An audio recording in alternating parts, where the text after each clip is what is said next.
in regards to the situation concerning labor unions, Azu, what is the main issue? Let me create a background. I think that's one time. Let me create a background to this. Labor wanted a new minimum wage for Nigeria. You know, before now the minimum wage was 15,000. That lasted for years. So Labor went to negotiations with the leadership of the country. You know, the Ministry of Labor, they have different delegation, the federal government delegation, the states, you know, also had a delegation. You know, of course, the Nigerian Governors Forum sent a delegation, and this matter was discussed. It took a long time. At that time, Labour went to those discussions with a 55,000 naira minimum wage proposal. You know, and the discussions continued. At the end of the day, they all agreed on a 30,000 naira new minimum wage proposal. It was signed by the National Assembly, ratified by the National Assembly. The President signed it into law. It became law in Nigeria now. And the instruction is that, okay, how can we pay this? The federal government, or is this for the federal government? They pay. Some states, it's not a problem for them. States like Lagos, Rivers, they're even paying higher.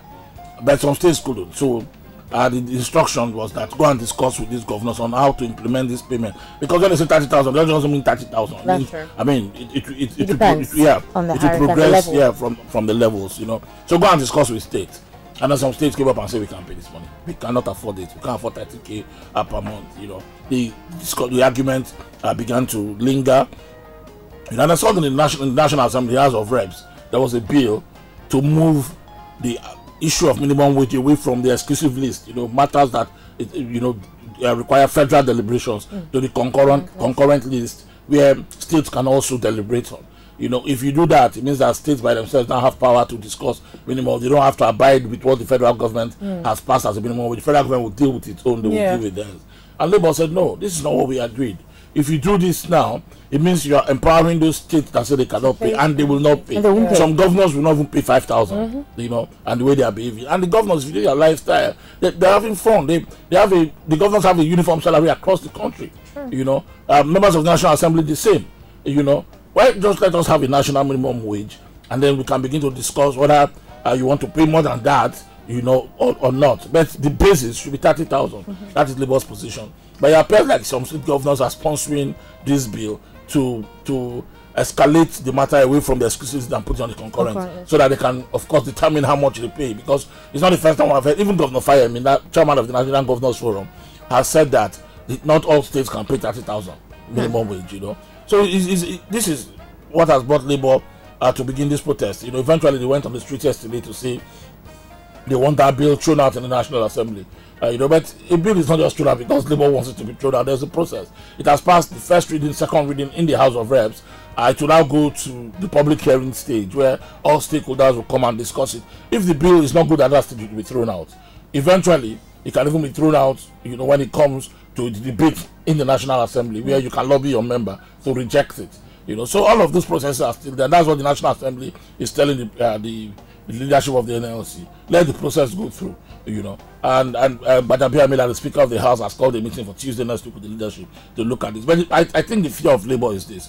This bill is being sponsored by some governors. The governors are very powerful. They probably own all the members in the National Assembly. They can lobby them, and before we know it, this will become law. You know, and they say this is a slave wage as far as we're concerned. 30,000 in itself is pittance. It's not even enough. It's not enough. To now allow states. I mean, I've always talked about Gombe State here because it's an example of a state where only 2 local governments have been managing to try to pay 30,000. The rest local governments in the state can't afford it. So salaries there have not been paid for months. What have been paid is not up to the national minimum wage, and so on and so forth. There's a big problem with wages in this country, and I think that's what Labour is fighting. And yesterday, their president Ayuba Waba said he has the mandate of his members to combine this into a national strike if need be. You know, nobody wants a strike in this country. So I think that the earlier they bring this matter to table and discuss it, the better. You know, on the moral side, really, you sympathize with Labour. You know, 30,000 naira is, they have to defend that. They need to defend that. At least let's have a base minimum. 30,000 is not too bad. But supporters of what Garba Mohammed, the man who brought the bill to National Assembly, is saying is that we want to restructure. This is the first step towards true federalism. You know, states must be able to pay according to their capacity to pay. You know, you cannot force me to do what because again, all states are not equal. For instance, Lagos does not have a problem with paying 30,000 naira because Lagos generates well over. We know how much Lagos generates. Commercial hub, most commercial hub. You know, and then the people in Gombe, you see the example. I bet there's also the argument too that the standard of living is different. In Lagos, exactly. 1 bedroom in Lagos is the money that you used to buy land and buy a mansion in Gombe.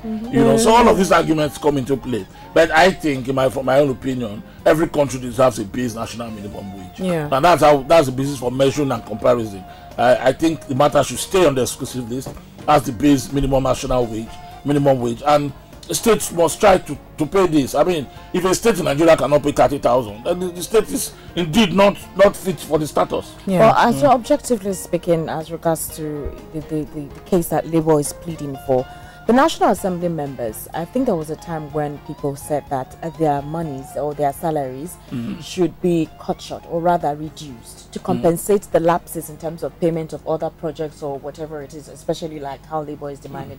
And then they took it off. They said, no, it's not possible, that their monies is not even up to 1% of their salaries. The one thing the National Assembly members will not discuss will use their salary. They would never discuss it. I mean, we have seen members of ordinary people who have politicians who have said, when I get to the National Assembly, I'll put everything on the table. As soon as they get there, they keep mum. Many of them, I can mention their names if you want. As soon as they get to the National Assembly, they've never discussed their salary. Shehu, the one that has Sandy Shehu, Sandy, the one that has former senator. I mean, it was one man who had said that when I get to the National Assembly, my people will see everything. Up till today, until 11 Senate, he did not disclose how much it earns on Senate. All right, it's time to read your messages. Send it to 0817-313-6193, 0817-313-6193. Julia from Kimberley says, good morning.